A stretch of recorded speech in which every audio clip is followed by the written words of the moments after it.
సంధ్య గారు ఇక్కడ వచ్చే వివాదం ఏంటి అంటే నచ్చిన డ్రెస్సు స్వేచ్ఛ, ఇది రెండు అబ్బాయిలకు అమ్మాయిలకు వర్తించవచ్చు కదా అని అంటున్నారు. ఇప్పుడు మీ దగ్గర ఇంతమంది కెమెరామెన్ పిల్లలు చెడ్డీలు వేసుకొని వస్తున్నారు, పిల్లలు రావట్లేదు కదా, మరి రావట్లేదు కాబట్టి అడగట్లేదు. దాంట్లోకి అమ్మాయిలు కూడా ఎవరు అరే మరి నేను అదే అంటున్నాను, వాళ్ళకి ఎందుకంటే సమాజం మీద వాళ్ళ కుటుంబాలలో అక్క చెల్లె అమ్మ అందరు ఉన్నారు కాబట్టి దీని కొంపలో ఎవడున్నాడని. ఒక్క నిమిషం నన్ను మాట్లాడని, మొత్తం నువ్వే మాట్లాడుతున్నావు. ఎందుకు అంటే దాని కొంపలో ఎవడు లేడు. ఎందుకంటున్నా అంటే వాడు కనీసం మొగడనే పట్టించుకుంటాడంటే వాడు తెలుగే రాదు, వాడు బీహారు. మళ్ళీ అతన్ని కూడా ఈ మాట నేను ఎందుకంటున్నా అంటే వాడు వీడు అనడానికి రైట్ ఎక్కడిది అంటే సమాజానికి బయట వదిలిండు కదా. ఎందుకు వదిలిండు? ఇదే స్వప్న గారు ఏదో ఒక ఇంటర్వ్యూలో తీసుకున్నప్పుడు ఒక మాట అడిగారు, ఈ డ్రెస్సింగ్ చూస్తే మీ ఆయన ఏమనరా అండి అని అడిగితే, అసలు మీకు విషయం తెలుసా అండి, మా ఆయన గారి ఈ డ్రెస్సులన్నీ తీసుకొస్తారండి అంట. దానికి సిగ్గేమని ఉందా? మీ ఆయనను అప్పుడు మొగాడిని ఏమనుకుంటారమ్మా? నీ మొగడికి నీ పెళ్ళాన్ని నువ్వు చూడరా అంటే నీ భాగాలు తీసుకుపోయి 10 మందికి చూపించుకొని రావే అని అన్నవాడిని ఏమనాలి? అయితే ఇదే ఒక్క నిమిషం, ఇంకొకటి అది ఆమె చెప్పింది కాబట్టి నేను అన్నా. అంటే నా లంగా బొంద ఊసిపోతే ఏం కాదు, నా తప్పు కాదు, పక్కింటోడు నవ్విందని తప్ప. నేనేమంటున్నా, ఆమె అదొక విషయం చెప్పింది ఇంటర్వ్యూలో. నీకు నేను అబద్ధం అనుకుంటే మీకు పంపిస్తా వీడియో. ఏమన్నది?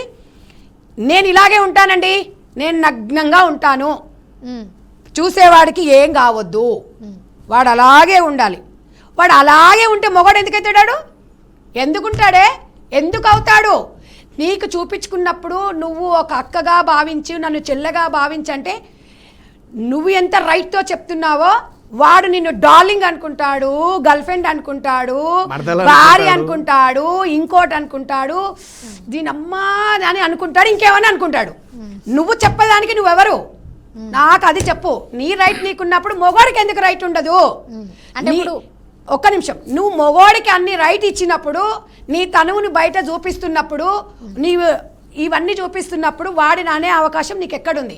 మగ సమాజాన్ని నువ్వు ఎందుకు నువ్వు ప్రశ్నించే రైట్ నీకు లేదు. నేను అనేది ఏంటంటే ఒకటమ్మా, చెప్పండి, ఇవాళ మనం ఇంట్లో వస్తువులని జాగ్రత్తగా పెట్టుకొని లాక్ వేసుకొని మీ ఇంటికి లాక్ వేసుకొని రావచ్చు. ఇద్దరు, నాకు తెలిసి ఇద్దరు, మీరు వైఫ్ అండ్ హస్బెండో లేకపోతే మీ మదరో ఎవరో పెళ్లి కాలేదు కాబట్టి సరే అమ్మ బయటికి పోయినా లాక్ వేసుకొని పోయినా నీకు ఒక కేసు ఇచ్చిపోతారు. ఎందుకు లాక్ వేసుకుంటారు? మీ ఇంటికి ఏమైనా వస్తువులు పోతాయేమో కదా, బంగారం ఉంటుంది, ఇక్కడ బంగారం ఉంటుంది, ఇక్కడ డబ్బు ఉంటుంది అని. నువ్వు సంపాదించిన బంగారంకి డబ్బులకే నువ్వు అంత విలువనిస్తున్నప్పుడు నీ శరీరంలో ఉన్న భాగాలను, నీ శరీరం అవయవాలకు లేదా నేను అడుగుతున్నా. ఇక్కడ ఒక చిన్న మాట అండి, ఏమనుకోద్దు అంటే అమ్మాయిలకి వెళ్ళి సపోర్ట్ తీసుకొని మాట్లాడుతున్నట్టు కాదు. అదే ఇంట్లో తాళం వేసుకొని ఒకవేళ అబ్బాయి ఉంటే అబ్బాయి కూడా అక్కడ కీస్ వేసుకొని వెళ్ళిపోతాడు కదా.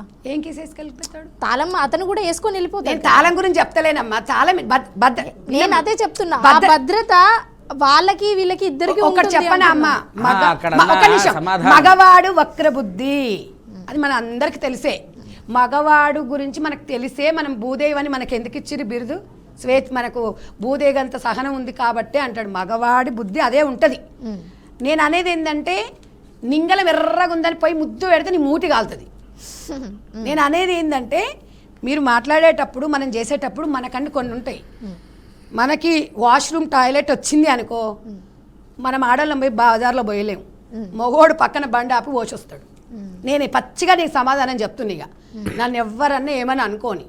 ఎందుకంటున్నా అంటే అర్ధరాత్రో 2 గంటలకో 3 గంటలకో ఒక మగాడు దూరం వెళ్ళి ఒక ఇంట్లో ఏదైనా ప్రాబ్లం వస్తే ఒక ట్యాబ్లెట్ తెమ్మంటే మెడికల్ షాప్ దగ్గరికి వెళ్ళగలదు. అమ్మాయి కూడా వెళ్తుంది కానీ అంత స్వేచ్ఛగా వెళ్ళలేదు, భయం అవుతుంటుంది, పంపిస్తుంటే. ఒక మగాడు ఇంట్లో ఉండాలి ఎందుకంటాం? ఒక మగాడిని మట్టిపోయినా ఇంటోడే ఉండాలని ఎందుకంటాం మనం? మనకు ముసలోడో ముడుగోడో మనోడే మనకు అంటాం. ఈ సాంప్రదాయం, ఈ కట్టుబాటు ఎట్లకెళ్ళి వచ్చినాయి? నేను అనేది ఏంటంటే అందరికీ అనసూయలాగా స్వేచ్ఛ ఉండదమ్మా, అందరికీ నాగబావంత ఉదార స్వభావం ఉండదమ్మా. ఎందుకంటే ఆయన ఒక ఎమ్మెల్సీ పదవులు ఉండి ఆ తండ్రి ఆ అన్నయ్య ఏం చెప్తుండో నాకు అర్థం కావట్లేదు. కానీ దానికంటే సోయలేదు, దానికంటే షోల మీద ఉండి దానికంటే తాడు బొంగరం లేదు.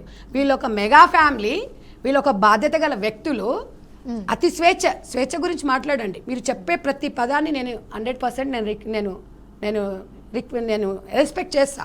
బట్ నేను అనేది ఏంటంటే అనసూయకి నాగబాబుకు ఏంటండి ఆమె నేను ఎందుకు సపోర్ట్ చేస్తున్నావు? ఎంతమంది నిర్మాతలు, ఎంతమంది హీరోలు ఉన్నారు, ఎంతమంది ఫ్యామిలీస్ ఉన్నారు. ఇవాళ ఇదే మీ ఫ్యామిలీలో మీరందరూ సూపర్ స్టార్, మెగాస్టార్లు. ఇవాళ మెగాస్టార్ కుటుంబంలో ఎంత చక్కగా ఉంటారండి వాళ్ళు వాళ్ళ ఫ్యామిలీలో. ఇవాళ సురేఖమ్మ కానివ్వండి, నాగబాబు గారే కానివ్వండి, నిహారికమ్మ కూడా చాలా బాగా పద్ధతిగా బాగానే ఉంటారు.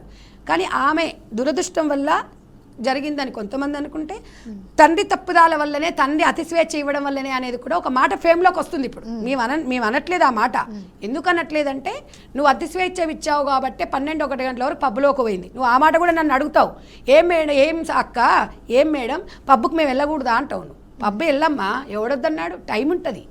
నువ్వు రాత్రిపూట మొగడు ఇంట్లో ఉన్నప్పుడు నువ్వు పబ్బులో ఉంటే ఆ భార్యని ఎవరు కోరుకోరు. నా భార్య నువ్వు వెళ్ళి టైమింగ్స్ ఉంటాయి. ఇంకొక చిన్న క్వశ్చన్ అండి, ఇప్పుడు ఏదైతే శివాజీ గారు అలాంటి మాటలు దొర్లిన తర్వాత వచ్చి ప్రెస్కి సారీ చెప్పడం జరిగింది, చెప్పాడు సారీ చెప్పడం జరిగింది. అది చెప్పినప్పుడు ఒక మాట అన్నాడు, ఏమన్నాడు అంటే సినీ ఇండస్ట్రీ నా మీద పగబట్టింది అన్నట్టుగా మాట్లాడారు. అంటే ఇప్పుడు ఇక్కడ సపోర్ట్ చేసింది కావచ్చు, నాగబాబు కావచ్చు. అంటే ఇప్పుడు సినీ ఇండస్ట్రీ దాని గురించి ఒకటి చెప్పనా, ఆయన ఏం మాట్లాడిందో దాని గురించి నేను ఆయన గురించి దాని గురించి నేను మాట్లాడాను. ఆయన మాట్లాడే ఆయన ఒపీనియన్ ఆయన మాట్లాడిండు. ఆయన ఎట్లా రియాక్ట్ అవుతుండో నాగబాబు గారికి ఎందుకండి మరి? చాలా మంది ఉన్నారు కదా, అందరు స్పందించవచ్చు. అదే అంటున్నాను. అయితే అది ఇప్పుడు వాళ్ళిద్దరి గురించి మనం ఎందుకు పంచాయతీ పెట్టుకోవాలి? నేను అనేది ఏంటంటే మహిళా మనోభావం గురించి. ఆవిడ గారు మహిళా సంఘం అధ్యక్షురాల్లాగా ఈమె ఎప్పుడో జనాలను మమేకం చేసినట్టు, ఈమె సంపాదన చారిటీకి ఇచ్చినట్టు, ఈమె సంపాదించిందంటే ఓ చిన్నపిల్లలను సాధినట్టు, ఓ 10 కుటుంబాలను సాధినట్టు, ఈమె స్వేచ్ఛ కావాలంటే నేను ఇప్పుకున్ననే, నా మొగడు ఏమంటాడు, మీరు కూడా ఇప్పుకొని చూపియండి అని చెప్తుంది ఆమె సమాజానికి. మెయిన్ కమిషన్ ఏదైతే విచారణ చేపట్టిందో శివాజీ గారితో ఆ మాటలు దొరికిన తర్వాత అది మీరు కరెక్ట్ అంటారా, రాంగ్ అంటారా? 100% కరెక్టే. ఆయనను ఎందుకంటే ఆయన ముండలు అని ఇంకేదో పదాలు కూడా ఏదో వాడినట్టున్నాడు మహిళలను. కాబట్టి అది పిలిచిండ్రు, ఉమెన్ కమిషన్ దగ్గర పిలవడము, ఆయనను వివరణ కూడా కరెక్టే, నేను కాదని 100% నేను మహిళా కమిషన్ సపోర్ట్ చేస్తున్నా ఈ విషయంలో. సో నేను అనేది ఏంటంటే, ఇవాళ మనం 4 రోజుల నుంచి ఇదే రచ్చ జరుగుతుంది.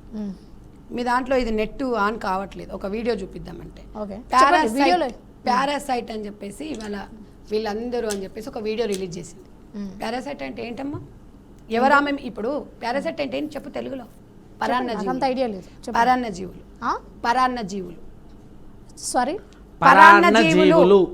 అంటే ఒకరి మీద ఒకరు డిపెండ్ అవుతారు. లేకపోతే ఇంకో పురుగుని తింటది, లేకపోతే ఇంకో పురుగుని ఇంకొక జంతువు తింటది. అంటే ఈవిడ గారి మీద మేమందరం ఆధారపడి ఈమె మీద నోరేసుకొని ఈమె గురించి మాట్లాడే వాళ్ళందరూ సంపాదించుకొని తింటున్నారు అంటుంది. మరి ఇది పరాన్నజీవ్యా, సంఘజీవ్యా? బీఆర్కే న్యూస్ నుంచి చెప్తున్నా. నా వంట నేను తింటున్నాను, మళ్ళీ నాది నేను తింటున్నాను, నేను నా బిస్కెట్ నేను తింటున్నాను, నేను కొనుక్కున్నాను అంటుంది. బాగానే అంటున్నావు. నీ కొంపలో వంట ఎవరు చేస్తాడు? లేకపోతే వాళ్ళ పని మనిషి చేయాలి. వాళ్ళ పని మనుషులు లేరా? బౌన్సర్లో పెట్టుకున్నప్పుడు ఇంట్లో పని మనిషిని పెట్టుకోదా?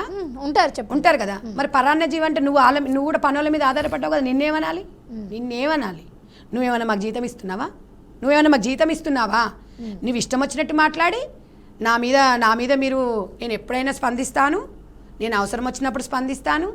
ఏంటి అసలు నువ్వేమనుకుంటున్నావు? అసలు నువ్వు పెద్ద హీరోయిన్ అనుకుంటున్నావు, నువ్వేదన్నా అదనుకుంటున్నావా? ప్రశ్నిస్తే కేసులు పెడతావా? ఎంతమంది కింద కేసులు పెడతావమ్మా? కేసులు ఏమన్నా మాకేమన్నా కొత్తనా? నీలాంటి వాళ్ళని మస్తు మందిని చూసినాం.